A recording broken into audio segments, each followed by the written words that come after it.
everyone. My name is Bob Jacobson. I'm the Commissioner of Public Safety, and thank you all for being here today. We're going to have several speakers here today to cover some of the details of the fires that have been going on in northeastern Minnesota.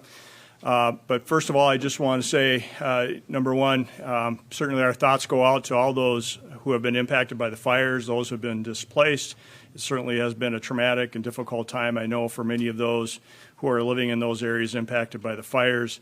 I also want to go on record just to thank our first responders who are out there working in really difficult conditions, who are out there trying to fight these fires and to make sure that they're taking care of our communities each and every day, and especially during this really difficult time. Our first responders are out there. Again, their first consideration is life safety, so everything they're doing, first priority is life safety. Second priority is certainly property and saving property.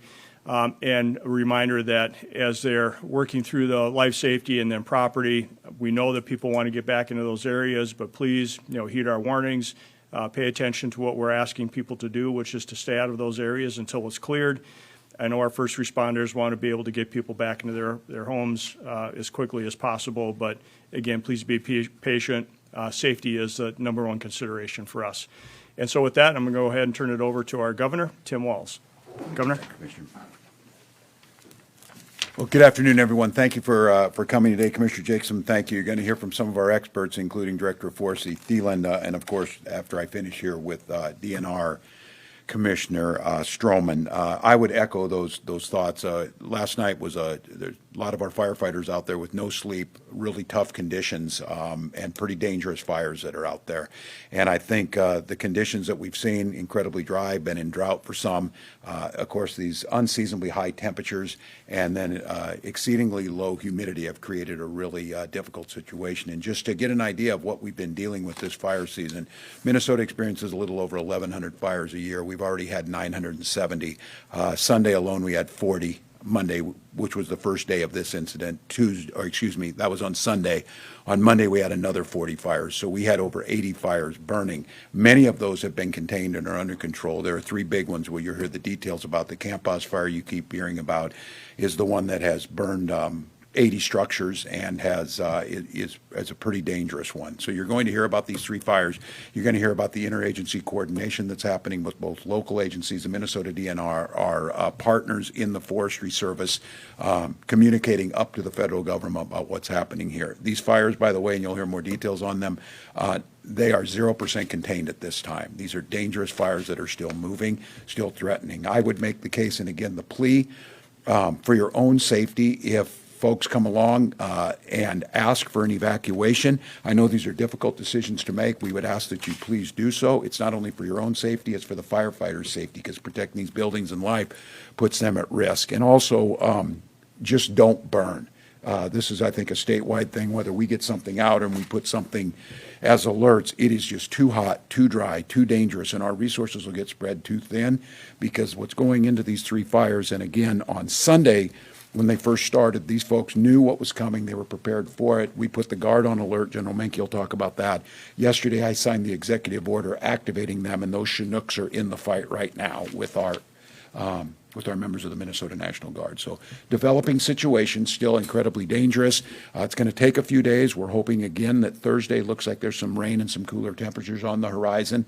But this is going to be an ongoing battle probably throughout most of the summer. And I think right now it's important for us to start thinking about the habits we're doing, start thinking about containment, and making sure that we're prepared to protect property and, of course, most importantly, protect life. With that, I'm going to turn it over to DNR Commissioner Stroman.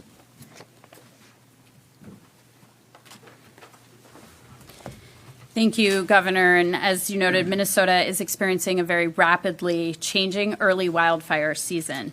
Our fire danger conditions have been very high during many periods this spring, and they have been in extreme conditions since May 11th. There are a number of factors that are contributing to these conditions, including uncommonly dry fuels, warm temperatures, and increasing drought across the state. With these conditions, none of the current fires across the state are easily suppressed, and they require considerable time and resources to extinguish.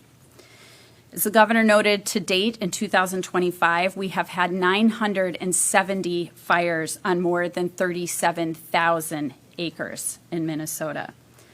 While we have many active fires across the state and we are containing many of those fires, the three largest fires receiving the most attention at this moment, none of which are contained, include the Camp House, the Jenkins Creek, and the Munger Shaw fires in St. Louis County. We are working to suppress fires across the state with local, state, and national resources both on the ground and in the air. In Minnesota, we have a very unique, very effective system. It is a cooperative approach that pools resources from federal and state partners that manage wildfire under the Minnesota Incident Command System, or MINICS. That system works very well, and it is working for Minnesota as we speak. As our responders are working to suppress the fires given the extreme conditions, it is also very important, I want to stress this as the governor did, Minnesotans need to pay attention to and take very seriously the burning restrictions from Minnesota DNR and the red flag warnings from the National Weather Service. With a critical potential for fires, every wildfire puts life and property at risk if not quickly extinguished. And as you can see, our resources are stretched across the state. Finally, I want to note that while the situation is dynamic and dangerous, Minnesotans can be very proud of the response systems that we have in place and how our emergency responders work together to protect life, property, and our natural resources. I'm incredibly grateful to our DNR wildland firefighters, our partners who manage wildfire under the Minnesota Incident Command System, the National Guard, and our other state, local, and national partners. Now for some of the more specific details on the three wildfires, on those three wildfires, I want to introduce Patty Thielen. She is the director of the Forestry Division at Minnesota DNR. Thank you, Commissioner. Good afternoon. As both the governor and the commissioner mentioned, these have been a challenging several days. I've worked for DNR Forestry for nearly 30 years, and the weather the last few days is just really unprecedented. Really low humidity, high winds that has allowed fires to spread really quickly. I want to point out that we've been successful. Our firefighters have been successful at keeping well over 70 fires very small and getting them put out quickly.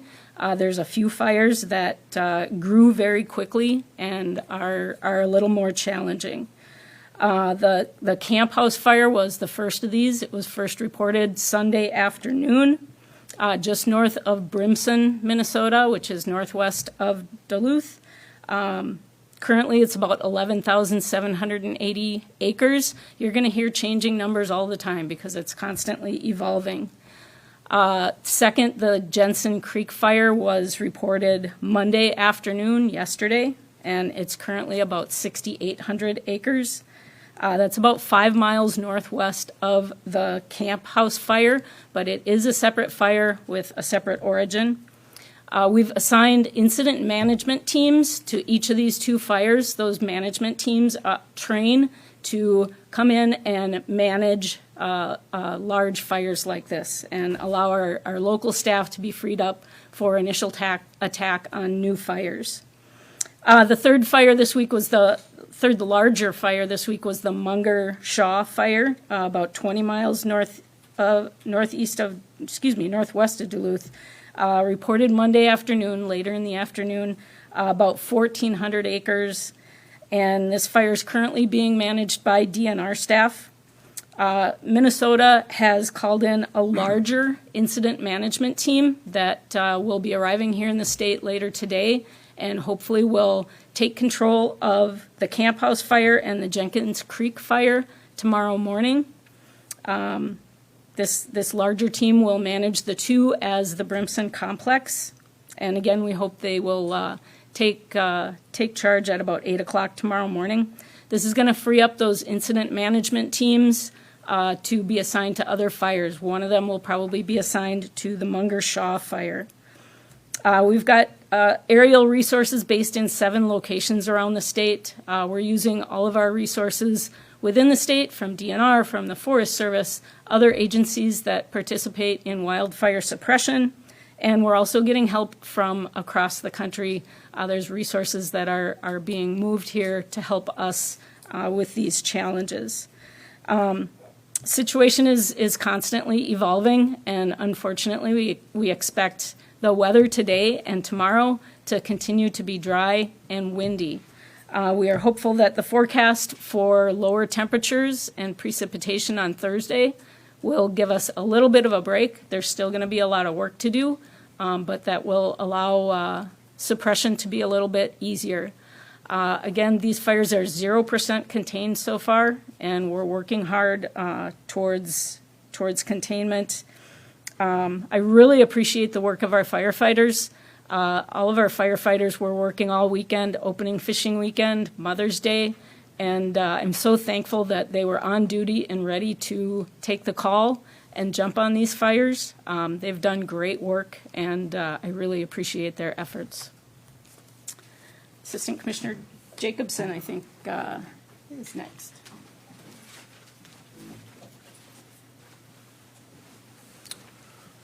Hi, good afternoon, everyone. My name is John Cunningham. I'm the Assistant Commissioner of Emergency Services for the Minnesota Department of Public Safety.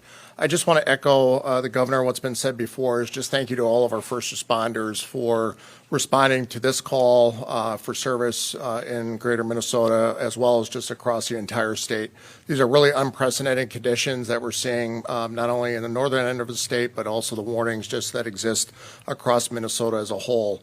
And I do encourage everyone just to please heed the warnings that are out there. Let the firefighters do the work that they've been called to do. And bear in mind, a lot of our local first responders, these are volunteers that are serving their community. They've been working around the clock with very little or no sleep. So getting this additional support is much needed.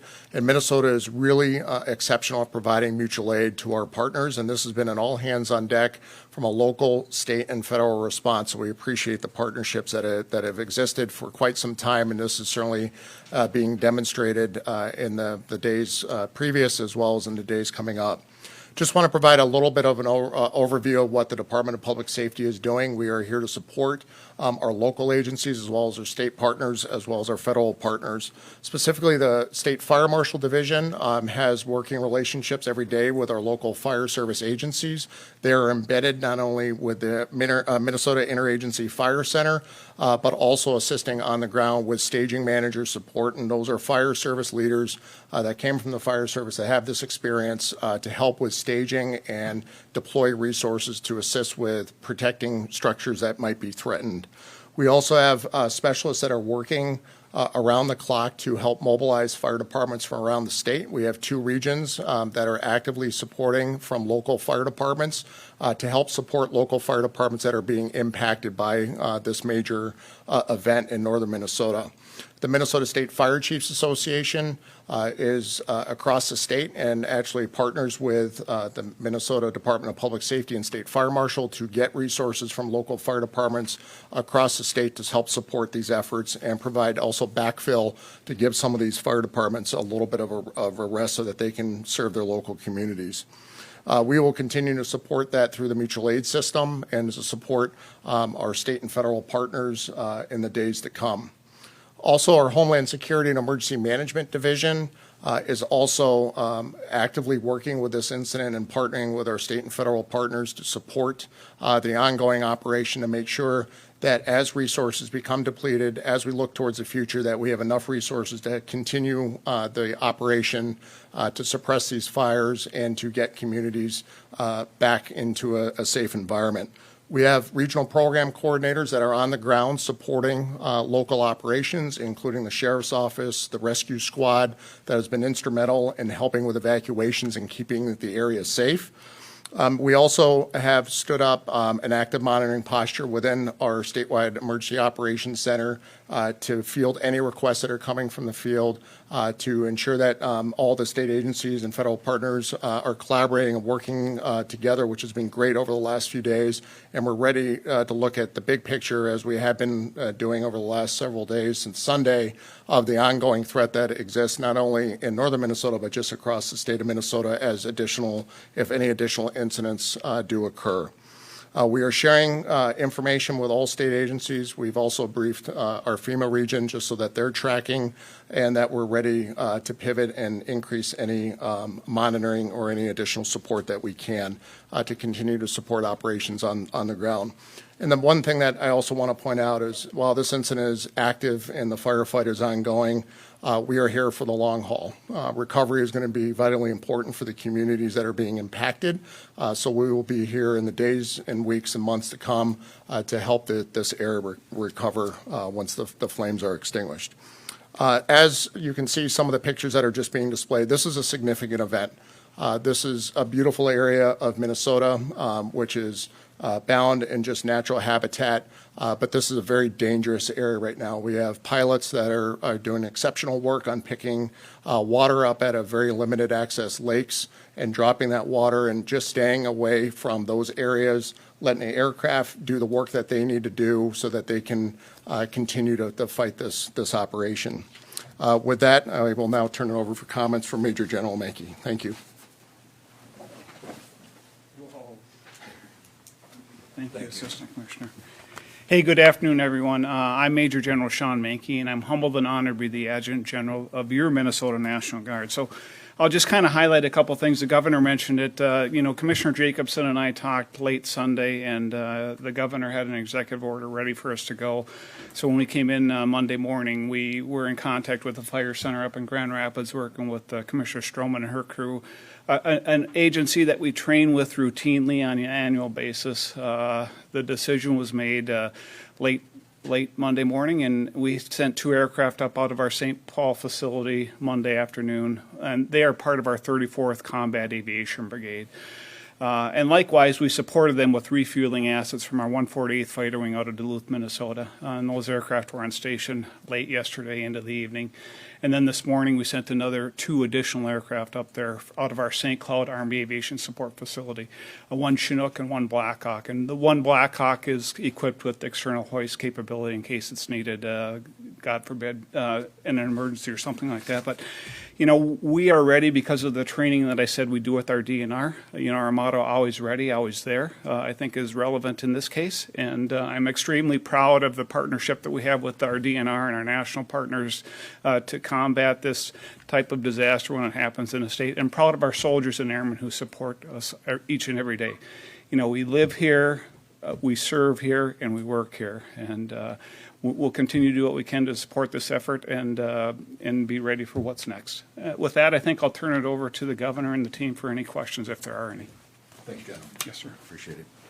Well, thank you. Another thank you for all the folks working on this. The coordination is there. Minnesota knows how to do this. The systems are in place. Folks have been alerted, and I appreciate the point from Assistant Commissioner Cunningham talking about, because people are going to be interested in this. We're still in the fight. There's a long ways to go here, but there'll be the recovery and the damage assessment. Those will go on, and we will start to see that.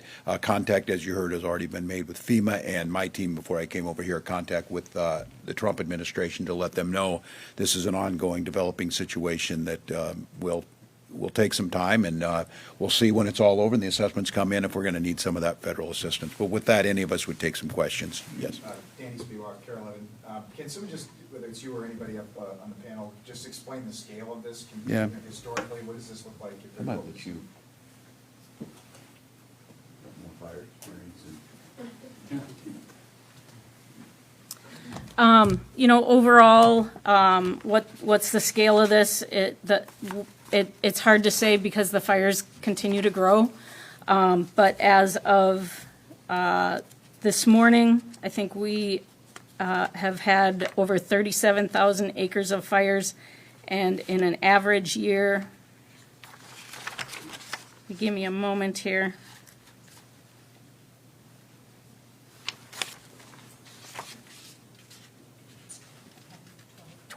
I think in an average year, we have about 12,000 acres. So we've already had over 3 times as many fire acres as in a normal full year, and it's only the middle of May. This is usually our busiest time of year for fires, in April and May. So it's not an unusual season, but it's been a really tough year. And based on the current forecast and outlook for the summer, I know MPCA talked about this in terms of wildfire smoke and things last week, but it sounds like you do think that this is going to be a longer season or worse season because of dry, hot overall forecast this summer, or is it hard to say right now? I'm not a meteorologist. I'm a forester by training. So, you know, we're hearing some predictions for the summer. It could be challenging. Quinn Gorham, KPPC, Northern News Now, KUIC. I am wondering if either you, Director, or Commissioner Stroman could talk a little bit about how this springtime kind of fire outbreak we're seeing compares to years past. I mean, is it typical to see this kind of fire in the spring? I mean, this is something that I feel like usually comes in late summer. In Minnesota, our typical fire season begins as soon as the snow melts. We've got a lot of dead, dry fuels out there before things green up. So from when the snow melts until green up is our normal fire season. We sometimes have a second fire season in the fall. Sometimes there's not much. In my first half of my career, generally there was snow through March and into April. Sometimes we had some fires in March, but the heavy season was April and May. Over the last several years, the fire seasons have started earlier. We've had fires in February. We've had fires in January, when normally there's snow cover that doesn't allow fires to spread.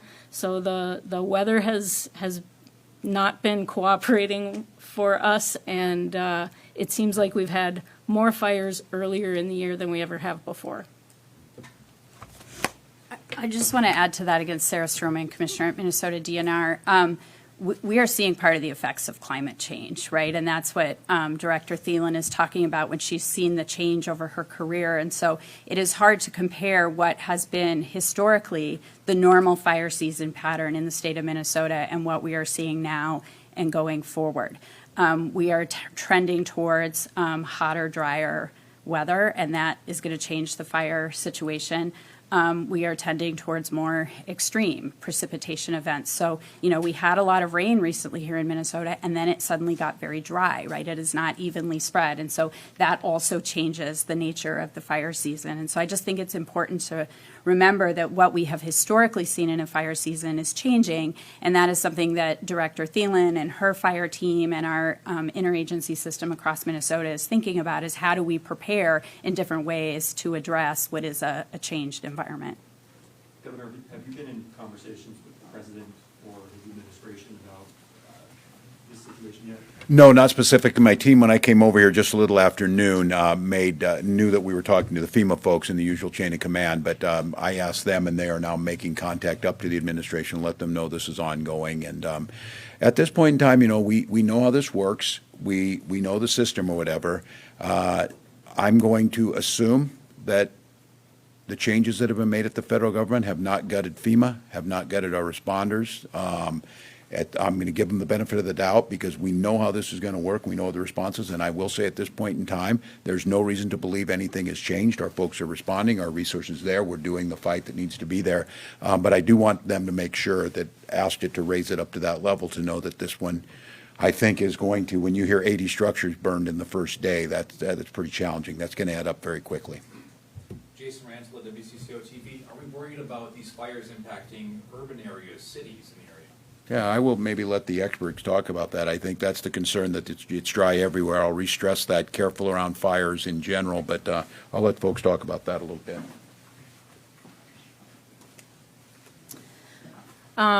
So probably the biggest concern is what we call the urban interface. So where there are communities that butt up against the forest, where there are individual homes that are out in the forest. That's where in Minnesota we have the biggest concerns. We do training to train our firefighters on how to assess these areas and how to protect them as best we can. I think today we're probably less worried about true urban areas that are concrete. And the urban interface is where we have the biggest struggles, and some of the fires this week are definitely in those kinds of areas. Great question, though. I appreciate that one because I think all of us are still Los Angeles and the things that happened. I think keeping an eye on that. So I appreciate the question. And, you know, these smaller communities and folks' houses losing their houses, they're pretty traumatic. I think, again, stressing our condolences to folks out there who are picking up now with nothing as their homes were burned. And I believe 40 of those buildings that were burned were residents and have been reported. To kind of bounce off that question, do we have a pretty good idea of the direction the winds are going right now? Are those changing? Is that a dynamic that we're able to track, or is that kind of an unpredictable factor in this? This is a good point. These modeling, and the modeling changes now with as climate changes too. Sure, you know, we keep our fingers on the pulse of the weather and what is coming. Knowing about a wind change is particularly important. Some of these fires are long. They were spread from wind blowing in one direction, and if the wind suddenly changes 90 degrees, then you've got a long fire that can spread in another direction. It's something that we track closely so that we can fine-tune our suppression efforts and try to get containment as quickly as possible. I have a question here from NPR. Hi, Erica Zurich, NPR News. Can you elaborate more on what help Minnesota is getting from other states? I don't have a detailed list with me, although I know we've gotten some aerial resources, some planes from Wisconsin and I believe Michigan. We've gotten some ground resources in engines from Wisconsin and North Dakota and Ontario. And now I believe we've got about a 20-person crew coming in from Colorado. I think there's another crew on its way as well. I'm not sure from where. Fire has a really elaborate system across the country, excuse me, for moving resources around to where they're needed. Thank you. Couple more on topic or off topic? If I would just mention before we take off topic, legislative leaders, because we're spending a lot of time together, we're briefed this morning. They're staying in and being briefed through this entire process too. With that, any off? Just an update on, procuring, you're closer today than Yeah. yesterday. Are you gonna have targets today, and what are the prospects at this point of, even if you get a deal today, needing a special session? Yeah, we talked about that, and I know it was on this date. We said yesterday at 5:40, we had pictures from the 2019 session that showed we were able to get done. If you recall that one, things were pretty much wrapped up, but the revisers and the folks getting it done recalled us to come back for a morning to actually cast the votes or whatever. We're probably getting pretty close to that. I can say that it has been very productive. It's moving. I will still say the tone of these are really encouraging, respectful differences, ideological differences still working. Look, that needed to be done last Friday. I think that was really it. I am still hopeful today that we will get targets. We'll get them moved on. We'll take care of some of the issues that were peripheral, that were important to each of the caucuses, and get those done. So it's still moving. We're going to head back. We're scheduled again at 1:30 for the next session, and still productive. Do you think you could have those targets in policy? I think it's possible. I know I'm being pretty ambitious with them now because we got to get out of that room for numerous reasons. One is we need to get them to get their work done, but I think there's still an outside chance. But I think the thing is when we rush the revisers and things, you might have a chance for some of these errors in drafting, and I think it's better for us to give the time necessary. So I think we're getting close to that point, but still an opportunity. Governor, have you found the current thin margins in the Senate tie in the House harder to navigate than previous years? Well, it's just a little different dynamic. I think it's similar to 2019 where we got some agreements on this. I think there's, it's a unique dynamic where you've got a tie in, 1/3 of the triangle, if you will. The Senate has their voice, the House has their voice, and of course the administration. And in the House, they're split. I think I want to thank the leadership of Speakers Demuth and Hortman have both navigated this. And this is tough. The caucuses hold together. They want movement on their issues, and I think they're navigating them well. I do think, the proof's in the pudding. The results are what are really going to matter. But I do think the process does matter in this. This has been incredibly cordial. We're spending a lot of time, yesterday, 10, 11 hours in the room together, and it's remained positive for Minnesota. In a hypothetical situation where a special session is needed, not saying that's going to Yeah. happen, but what might that look like? Would the legislature adjourn on? It's what they did on 2019. If we just got everything done, except we didn't want to, the revisers didn't have time to finish things up. We got a deal. I think everybody's there. We did it in 2019. I believe we came back on the Thursday following adjournment, and they spent 6 hours, and then, we're able to vote on it and get it done because the agreement was made. So it would be more perfunctory. I still think there's a chance we can get this thing by the time, but I think as the hours go by, it becomes a little more difficult. Governor, I want to ask you about a scope of practice expansion for optometry. Yeah. Optometrists are seeking to be able to injections and prescribe medications. Do you support this kind of expansion? Look, we'll see when it comes to it. Scope of practices are always really challenging. I know that as a member of Congress, I saw it, and I know the issue here is the ability for optometrists to give, mostly is what they're talking about is some of the in-office things, of course, the injections and things. Ophthalmologists are medically trained. I don't want to upset the negotiations they're having at that right now, but I think scope of practice needs to be based on the data. It needs to be based on the science behind it and try and keep folks as much as possible. With that being said, delivery of services to folks is also a consideration. I know that's one of the issues being made here. Is it easier to get into an optometrist than an ophthalmologist just by the sheer numbers? So I would leave it at this point in time. I think they're negotiating in good faith. I think the safety of Minnesotans is the top priority in that. All right, we'll wrap it there. Thanks, everyone. Great. We'll keep you updated. Thanks, team. Thanks, Director. Thank you. Thanks, John. Appreciate it. Sean, thank you. Grateful. Tell your folks stay safe. Okay, we've been listening live to an update here this afternoon from the governor and other state and local officials who are talking about the 3 active wildfires that are happening right now in northeastern Minnesota. We have a crew there, and we're going to take you there live here shortly. We've chatted with folks who are on the ground and have been talking with some of the evacuees. We've got a sheriff from St. Louis County coming on here shortly to also talk about what he's seen specifically. But just really quickly, we're going to take a break and reset, but we're talking about the biggest fire here, the Camp House fire, 12,000 acres. And to give you perspective, that is the size of the city of Mankato. And that is the largest fire that is burning right now. And then we have 2 others, one that's about half that size and then one that's about half of that size. Incredible chopper video we've been showing you dousing these fires from the sky. And we'll continue to bring you the very latest here for about the next hour plus. And we'll stick with you if anything develops. So let's take a